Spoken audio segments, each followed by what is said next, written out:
Recap, Tales of Herding Gods, Chapter 477, Chapter Translator, Dark Gems. Xing'an. Pan Gongso's body trembled as though caught in a chilling wind, yet he forced a smile onto his face. Old brother Xing'an, it has been many years since we last met. We are, after all, old acquaintances. The last time you inquired about Qinmu's whereabouts, I even painted a portrait for you. It was quite a fine piece, was it not? Given our friendship, I trust you harbor no ill intent toward me, correct? Xing'an planted himself upon Pan Gongso's chest like a mountain pressing down upon a mortal and let out a cold sneer. Qinmu! Qinmu again! His teeth ground together with a harsh sound, and a tide of murderous intent surged outward, sweeping across the desolate ruins like a storm. The strange beasts lurking nearby shrank back in terror, collapsing onto the ground as if their spirits had been crushed. Pan Gongso's heart pounded wildly within his chest, and he asked in a quivering voice, "Could it be that Brother Xing'an has also suffered at his hands?" Suffered? Xing'an burst into laughter, his voice sharp as steel. How could I possibly suffer at the hands of that brat? His clan is filled with elders. I merely misjudged the situation and was surrounded. I had no choice but to withdraw and avoid the sharp edge of their assault. Pan Gongso rolled his eyes inwardly. It was obvious to him that Xing'an had taken a loss. He had clearly been driven off by Qinmu's elders, forced to flee and conceal himself near West Earth, not daring to show his face. What he did not know was that Xing'an's strength far surpassed his imagination. The man was terrifyingly powerful. In a single move, he had grievously wounded Blind, Deaf, Cripple, Granny C, Emperor Yanfeng, and numerous other supreme experts. More than 10 figures at the level of cult masters had been severely injured in that one strike. Had it not been for Qinmu poisoning him, they would have all been annihilated. Even while poisoned and grievously wounded, he had still evaded Butcher's pursuit, fleeing all the way from eternal peace to this distant land. His tenacity was even greater than that of the gods of high heavens. As for you, Grandmaster, I have no interest. Xing'an glanced at him and shook his head faintly. When your corporeal body or primordial spirit reaches the realm of godhood, perhaps then I might take some interest in you. After all, we are friends, and you have even gifted me your 2 arms. I will not lay a hand on you. But what happened to your leg? This sword wound. Without warning, he seized Pan Gongso's leg and twisted it lightly. The buck's leg that had just been attached was instantly torn away. Pan Gongso endured the searing pain, his face pale, yet he dared not utter a single complaint. Xing'an examined the wound closely. A sword wound left behind by that Qin swordsmanship. You must have encountered great divine physician Qinmu and had your leg severed by him. Cold sweat streamed down Pan Gongso's forehead as he forced out a strained smile. I was being pursued by Qinmu, an Eternal Peace Imperial Preceptor. In a moment of carelessness, that Qin brat managed to cut off half my leg. Old brother Xing'an, if you wish to take revenge on that Qin brat, I have an excellent opportunity for you. I require your assistance to exact revenge? Xing'an shook his head with disdain. If I wished to kill him, there would be no one in this world capable of protecting him.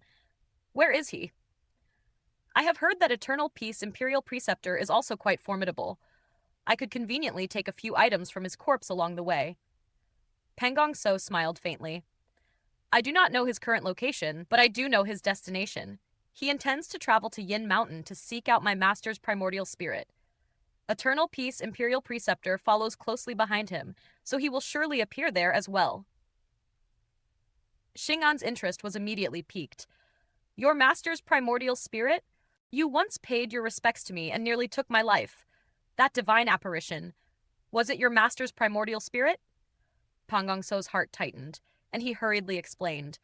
I was compelled by circumstances. As the saying goes, if you do not fight, how can you become friends?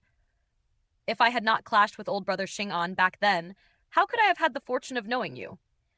Xing'an's lips curved into a faint smile. Your master's primordial spirit? I would very much like to add it to my collection. Pan Gongso inwardly schemed, intending to lure him into peril and force a confrontation with Eternal Peace Imperial Preceptor so that both would suffer losses. If old brother Xing'an has taken a liking to it, then please feel free to claim it. It is only that, this leg of mine, could you perhaps? Xing'an leapt lightly upon his chest. Great divine physician Qin has already stolen quite a portion of my collection, so there is little left. For now, make do with the buck's leg. Once I kill divine physician Qin and the imperial preceptor, it will be a trivial matter to bestow upon you a divine leg. Pan Gongso had no choice but to retrieve the buck's leg and carefully reattach it. This time, he worked with greater precision, ensuring no hidden defects remained. Xing'an is narrow-minded and may not truly grant me a divine leg in the future. However, once he clashes with Eternal Peace Imperial Preceptor, his entire collection shall become mine. The dragon Qilin bore Qin Mu across the skies toward the great ruins, its speed as swift as lightning tearing through the heavens. After 2 days of travel, the strange beasts in the surroundings gradually diminished, while villages began to appear more frequently, along with monks walking to and fro. When they saw him riding the dragon Qilin overhead, they all stopped in their tracks, raising their heads to gaze at him with peculiar expressions. "Cult Master, why are they looking at us like that?" the dragon Qilin asked, perplexed. Formation markings swirled within Qin Mu's eyes as he gazed downward at the monks. Were they truly monks? In his sight, they were clearly fiendish great demons. He then looked toward the villagers along the streets. The population thrived, yet each and every one of them appeared as great demons of countless grotesque forms. At that moment, a distant bell rang out, its tone clear and melodious as it echoed through the heavens. Qin Mu's heart stirred. We are nearing Little Thunderclap Monastery. He leapt down from the dragon Qilin's back and continued forward on foot. The monks who had been staring at them immediately averted their gazes. The dragon Qilin was bewildered. "Cult Master, why have they stopped staring?" "All lives are equal," Qin Mu said softly. The dragon Qilin remained confused. "I carry Cult Master in exchange for food. If all lives are equal, then who will refine spirit pills for me to eat?" Qin Mu burst into laughter. Soon after, they passed by Little Thunderclap Monastery, and Qin Mu could not help but sigh in admiration. Little Thunderclap Monastery had been established by Little Rulai, a demon monk from Great Thunderclap Monastery, and a disciple of the Rulai of that era. His cultivation was profound, and his abilities were extraordinary. Yet he had failed to inherit the position of Rulai at Great Thunderclap Monastery. Filled with indignation, he had fought his way out and founded Little Thunderclap Monastery within the great ruins. The grandeur of Little Thunderclap Monastery was no less than that of Great Thunderclap Monastery. In fact, it might even surpass it. Strange peaks rose toward the heavens, steep cliffs cutting through the sky. Atop the peaks stood stone statues gilded in gold, towering solemnly. Temples and monasteries of all sizes flourished, incense burning endlessly as Buddhist practitioners came in droves to pay their respects. Wisps of incense smoke drifted among the mountains, forming clouds that blanketed the sky. This was Qin Mu's first time visiting, and recalling how he had once toppled Little Rulai's Buddha statue, he intended to take a detour. Yet at that very moment, a familiar voice rang out in surprise. "Why is Cult Master Qin here?" Qin Mu turned toward the voice and was momentarily stunned before smiling. "Brother Su is here as well? What a coincidence!" Xu Shenghua and Jing Yan each carried a backpack, following behind a large and rotund monk. Qin Mu was astonished. The monk's figure was towering and robust, his presence imposing. It was none other than Little Thunderclap Monastery's Little Rulai. Qin Mu had once encountered him in a village within the great ruins, when Little Rulai had invited Taoist Ling Jing Jing to a duel. They had battled fiercely through the night, and Qin Mu had stood nearby, witnessing it all. Little Rulai possessed a plump face and large ears. His appearance extraordinary, he treated Xu Shenghua with great courtesy, having invited the two of them as honored guests. When his gaze fell upon Qin Mu, the latter felt as though he were bathed in a snow-white radiance. "So it is Cult Master Qin." Little Rulai's voice resounded like thunder. "You have come from afar, and though there are grievances between us, I must still extend hospitality. Cult Master, please ascend the mountain and converse with me." Qin Mu hesitated briefly. "Senior brother is too courteous. I have urgent matters to attend to and must make my way to Yin Mountain." Jing Yan smiled. "Young Master Qin is heading to Yin Mountain? We have just returned from there. Young Master and the eminent monk met at Yin Mountain and gained considerable benefits." Chinmu was taken aback and looked toward Xu Shenghua. The young man nodded. Yanzi and I wandered aimlessly until we arrived at Yin Mountain. There, we encountered the eminent monk suppressing the primordial spirit of a devil god. He was locked in a stalemate, so we stepped forward to assist. By sheer luck, we succeeded in subduing it. Why is Cultmaster Qin going to Yin Mountain? Chinmu's mind trembled violently as he exclaimed, You subdued a primordial spirit of a devil god in Yin Mountain? Did that primordial spirit call itself Shaman God Kui? Little Roulet was astonished. Cult Master Qin's foresight is truly profound. This old monk encountered that devil trapped upon Yin Mountain. Seeing countless damned souls lingering around him, I knew it was my duty, and my heart of enlightenment was stirred. Yet even though the devil had been suppressed, his strength remained astonishing. Several times, I was nearly devoured by him. Fortunately, young Master Shu arrived and used the spell of high heavens to assist me. Chinmu suddenly burst into laughter. In that case, there is no need for me to go to Yin Mountain. To be honest, I had also intended to subdue that devil god's primordial spirit. Since Rulai has extended an invitation, I shall accept and visit as a guest. Please forgive the intrusion. Little Rulai looked at him curiously. Everyone calls me Little Rulai. Why does Cult Master Qin omit the little? Chinmu smiled faintly. Rulai is a realm. Once attained, there is neither great nor small. The eminent monk was greatly pleased. Cult Master possesses a Buddha heart. If you were to enter Buddhism, you would surely become a Rulai in the future. Please. Chinmu followed them up the mountain. Glancing at Xu Shenghua and Jingyan, he smiled. You two, husband and wife, truly live a carefree life, wandering the world and enjoying its beauty. Unlike me, burdened with endless toil, rushing from place to place, have you both cultivated primordial spirit guide? Jingyan's cheeks flushed faintly as she nodded gently. Chinmu laughed heartily. Primordial spirit guide was created by Cult Master, was it not? It has indeed allowed me to make tremendous progress. From it, I developed a complete 6 directions realm technique and advanced further. Now, I have already connected the 6 directions and 7 stars divine treasures, merging them into a single divine treasure, Xu Shenghua said calmly. Chinmu's heart trembled and he stared at Xu Shenghua. After a long moment, he exhaled slowly and praised him. As expected of the fake overlord body, you are only slightly inferior to me. Xu Shenghua smiled. The transformation in the great Tao of heaven and earth brought about by merging 7 stars and 6 directions is no less than that of primordial spirit guide, is it not? Cult Master, your overlord body may only be in its initial stage. Chinmu smiled lightly. Although I have not merged the 2 divine treasures, during this time, I have created the 18th sword form. Xu Shenghua's pupils shrank sharply. Little Rulai observed the 2 men, his heart shaken. Not long ago, this old monk sensed 2 shifts in the great Tao of heaven and earth. Could it be that they were caused by these 2 benefactors? Within Yin Mountain, a streak of sword light descended from the heavens, and Pan Gongso fell heavily to the ground. Clutching his left leg, he rolled about in agony, sweat pouring down his brow like rain. This is the price of deceiving me, Xing'an said coldly. Your master's primordial spirit is not here. Grandmaster, go and find another buck's leg for your other limb. From now on, walk like this. Pan Gongso gritted his teeth, enduring the torment as he hissed. My master's primordial spirit has already been taken by others. However, it is still nearby. As long as I perform my shaman spells, I will be able to sense its direction. Translator. Ninetales. Dark Gem.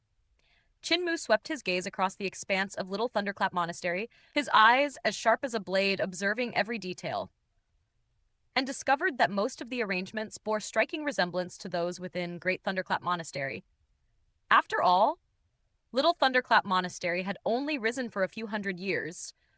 Without a deep-rooted heritage, they could do little more than emulate the grandeur of their predecessor. Yet within this imitation, a different vitality surged. A great multitude of demon monks filled the monastery, and none were inferior to the monks of Great Thunderclap Monastery. In the vast wilderness of the great ruins, Little Thunderclap Monastery stood alone as a sacred ground. With no rivals to contest its dominance, and an abundance of strange beasts gathering under its influence, its prosperity was extraordinary, almost unnatural in its flourishing. Demon monks traversed the grounds in endless streams, their movements measured, their robes immaculate, their manners refined. Chinmu even beheld a flood dragon coiled within a temple hall, its massive body spiraling like a living pillar as it expounded scriptures to demon beasts yet to take human form. In other halls, eminent demon monks preached profound doctrines, instructing countless disciples in divine arts and even transmitting the intricate methods of forging treasures. This place resembles a flourishing civilization of the demon race. Qin Mu could not help but sigh in admiration. Setting aside little Rulai's peculiar conduct, the mere feat of single-handedly elevating Little Thunderclap Monastery to such heights was worthy of profound respect. Little Rulai and Old Rulai had once been fellow disciples, bound as junior and senior brothers.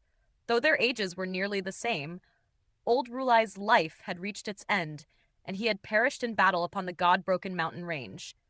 In contrast, Little Rulai, a great demon who had attained the Tao, possessed a lifespan as vast as the heavens themselves. With his presence anchoring the sect, Little Thunderclap Monastery continued to grow ever more prosperous. Suddenly, two towering demons descended through the air like falling meteors, clashing mid-flight. Their bodies soared into the clouds one moment and plunged into the valleys the next. Their strikes were swift as lightning, their techniques fierce as raging storms. Both were clearly masters of formidable strength. The abilities of these two senior brothers are far from weak, Xu Shenghua remarked in astonishment as he raised his head to watch. Big fella! Qin Mu called out joyfully, his voice ringing through the mountain. One of the battling demons was a muscular demon monk, his body broad as a mountain, with tufts of black hair only upon his face and hands. In his grip was a heavy monk staff that whistled through the air with each swing. Upon hearing Qinmu's voice, he immediately struck his opponent away and leaped over. He landed with a thunderous crash, earth trembling beneath his feet, and exclaimed in surprise, "Youngin! Bald, where?" His words were clearly directed at Little Rulai, who could not help but grow furious. He raised his hand and smacked the demon monk on the head. Who dares call their own master a bald donkey? I am no donkey that has attained Tao! Devil Ape Zhang Kong clutched his head and muttered in confusion, "Little, where?" Little Rulai was caught between laughter and exasperation. "I encountered him at the foot of the mountain, so I invited him here." The Devil Ape broke into a wide grin and moved forward, intending to embrace Qin Mu. Yet as he looked down, he realized the youth was far too small. Qin Mu had grown considerably, now standing shoulder to shoulder with Butcher, and only slightly shorter than Apothecary. Yet before the towering Devil Ape, he seemed diminutive, even in his youth. The Devil Ape had nearly surpassed the height of the forest trees. Now fully grown, if he revealed his true form, he would rival the size of the dragon Qilin. Even in human form, his stature approached 20 feet. The demon he had been fighting rushed over once more, eager to continue the battle. "Senior brother Zhang Kong, let us fight!" The Devil Ape's expression darkened with irritation. He stretched out his hand and seized the demon monk by the neck. Instantly, the fellow's temper vanished, his limbs dangling limply. The tail behind him drooped and wagged submissively, as though begging for mercy. The Devil Ape set him down and pushed him toward Qin Mu, declaring loudly, "Meet! Guest!" Qin Mu looked at the bald demon monk trembling on the ground and quickly shook his head. "Since he is your junior brother, how could I eat him, even if you offer him to me?" The Devil Ape scratched his head in confusion and turned to glance at Little Rulai. The fat on Little Rulai's cheeks twitched as he suppressed his anger. "Disciple, now that your friend has come, are you planning to serve even your master as dinner?" The Devil Ape hurriedly shook his head in denial. Qin Mu smiled faintly. "It has been a long time since we last met, but there is no need to trouble yourself with meat. When one enters a village, one follows its customs. I shall simply be vegetarian. Besides, I cannot bring myself to eat someone as formidable as Rulai." The Devil Ape beamed with delight. "Vegetarian? Strong. Why does senior brother Zhang Kong speak in such shortened phrases?" Jing Yan asked curiously. "Zhang Kong possesses great Buddha nature and treasures his words as if they were gold. Each utterance carries profound meaning. It was this very quality that moved me to accept him as my disciple," Little Rulai explained. Jing Yan felt puzzled. She could see that he spoke sparingly, but she could not perceive any trace of Buddha nature. What kind of Buddha nature involved grabbing one's junior brother as meat to entertain guests? The devil ape followed them up the mountain path. Upon reaching the summit, Chinmu looked down and saw a landscape reminiscent of the golden peak of Great Thunderclap Monastery. However, there were far more stone statues scattered throughout. Likely placed to guard against the encroaching darkness, numerous Buddha pagodas stood tall upon the peak, and within them, monks cultivated diligently. Most bore the heads of beasts, their forms draped in yellow kasayas, their expressions solemn and reverent. These monks were likely great demons who had attained the Tao within the great ruins. To have cultivated to such a level, their status was undoubtedly extraordinary. The corners of Chinmu's eyes twitched slightly. The cultivation of these great demons was exceedingly powerful, and the demonic aura surrounding them was thick beyond measure. It caused a faint unease to stir within him, for some among them were likely at the level of cult masters. There were even streaks of blood-red light within their demonic aura, a clear sign that they had slaughtered countless lives in the past. I cannot endure this any longer. Abstaining from meat and chanting scriptures day after day, what meaning is there in this? When will it finally end? Suddenly, a bird-headed monk sprang up, tearing apart his yellow kasaya. As he shook his head violently, golden feathers erupted from his neck at a terrifying pace. His body expanded rapidly, and from his feathered form, more bird heads burst forth until there were 9 in total. When he spread his wings, their span covered several hectares. I once roamed freely through the great ruins, devouring countless humans and beasts. My sins have long weighed upon me, so why must I abstain from meat and worship the Buddha? The 9-headed bird, resembling a monstrous peacock, roared as he beat his wings and rose into the air. Those sins cannot be cleansed, so I shall indulge myself once more. The surrounding monks immediately soared into the sky to intercept him. Chinmu noticed that among them were even a few humans.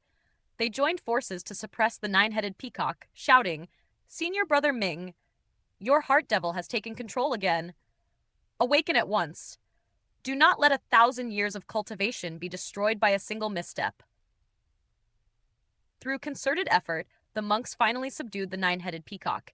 Yet even in restraint, he remained arrogant and obstinate, roaring his desire to massacre and feast. Little Rulai stepped forward calmly and, without hesitation, pulled open his monk robe. Drawing a knife, he sliced a piece of flesh from the pit of his stomach and cast it toward the 9-headed peacock. "You wish to eat meat? Then eat!"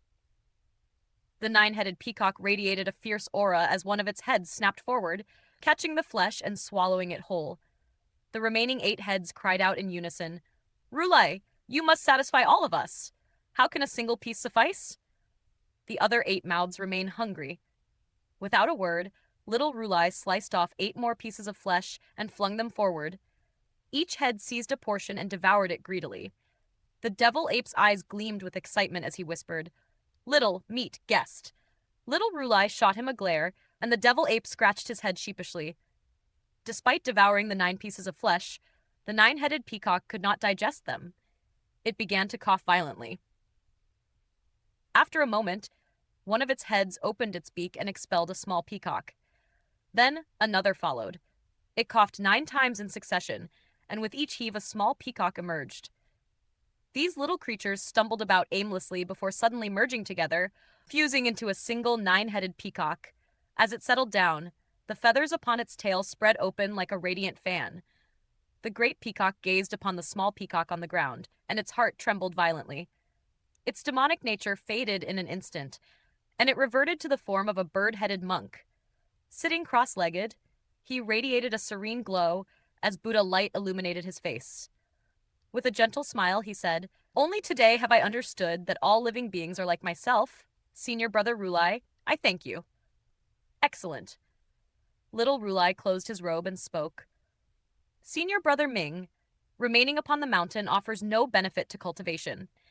Take your son and descend into the mortal world to temper yourselves." The 9-headed peacock rose, taking the small peacock with him as they descended the mountain. Chinmu watched the departing father and son, his expression filled with confusion as he shook his head. Little Rulai had cut his own flesh to feed the peacock. So why had it given birth to a small nine-headed peacock? And why was it his son? Was this the technique of creation? Or some other profound divine art? Xu Shenghua and Jing Yan were equally perplexed. After a moment, Xu Shenghua spoke in a low voice. The techniques of Little Thunderclap Monastery differ from those of Great Thunderclap Monastery. They must have absorbed many strange arts from the great ruins. Qin Mu nodded. Such bizarre spells did not exist within Great Thunderclap Monastery. Furthermore, the monks here were mostly strange beasts who had gained intelligence, and their innate abilities were naturally extraordinary. Some of the more powerful strange beasts had encountered fortuitous opportunities and cultivated unique arts of the great ruins. Upon joining Little Thunderclap Monastery, these techniques had blended together, creating a system far more diverse and unpredictable than that of Great Thunderclap Monastery. The three of you, please take your seats and observe as we enlighten the devil god and guide him toward Buddhahood through our efforts and insight. Upon the golden peak, Little Rulai invited the three to sit. The yellow-robed monks settled into their positions, while Little Rulai retrieved a golden alms bowl. With a gentle motion of his hand, the bowl expanded, revealing within it a sacrificial altar. At its center, the primordial spirit of a devil god was bound in chains of Buddha light, struggling and roaring as the chains rattled. The devil god upon the altar was blood red, like a vast sea of blood, with countless damned souls swirling around him. The monks began chanting scriptures in unison, their voices resonating like thunder as they sought to enlighten the devil god. You blood-drinking beasts dare to think of purifying me? The devil god, none other than shaman god Kuai, remained completely unaffected by the Buddha voice. He continued to struggle violently, attempting to break free of the chains as he sneered. When I break free, all of you will become my food. Qin Mu's expression shifted abruptly. He rose at once and warned them urgently. Rulai, this devil god belongs to the ghost race. His soul is incomparably powerful. He is the strongest among evil gods. You cannot enlighten him. He is using your efforts to cleanse the soul bugs within his body and break free from the seal left by the Grandmaster of Golden Palace. The monks were stunned, their chanting faltering as they turned to look at little Rulai, who had also ceased his recitation. Upon the altar, Shaman God Kui turned his head and fixed Qin Mu with a vicious gaze. So it is Cult Master Qin? My useless disciple attempted to worship you several times but failed. Once again you meddle, but this time you have truly overestimated yourself. The expressions of little Rulai and the other monks changed drastically, and they rose in alarm. Within the altar, Shaman God Kui opened his mouth and spat out squealing soul bugs. Upon contact with the Buddha light, they dissolved into wisps of green smoke. As the last of them vanished, Shaman God Kui's ferocious aura surged outward in an instant. A terrifying pressure swept across the mountain. Vegetation withered immediately, all life drained away, and numerous demon monks of lesser cultivation collapsed where they stood, dying unnatural deaths. Little Rulai acted swiftly, retracting the golden alms bowl and sealing the sacrificial altar within it, attempting to trap Shaman God Kui once more. Junior brother Po Ying, suppress this devil god beneath the heavenly seal pagoda. A yellow-robed monk stepped forward, preparing to take the alms bowl, when Shaman God Kui suddenly burst into laughter. Your name is Po Ying? Then receive my worship. The monk collapsed instantly, his soul scattering into nothingness. For a moment, none dared step forward. Ha ha! I can sense my life and death book nearby. You must have found it and hidden it, have you not? The heavens truly favor me. Shaman God Kui laughed uproariously. At that very moment, one of the Buddha pagodas trembled violently before shattering apart. From within, a book shot forth like a streak of light, flying directly toward the golden alms bowl.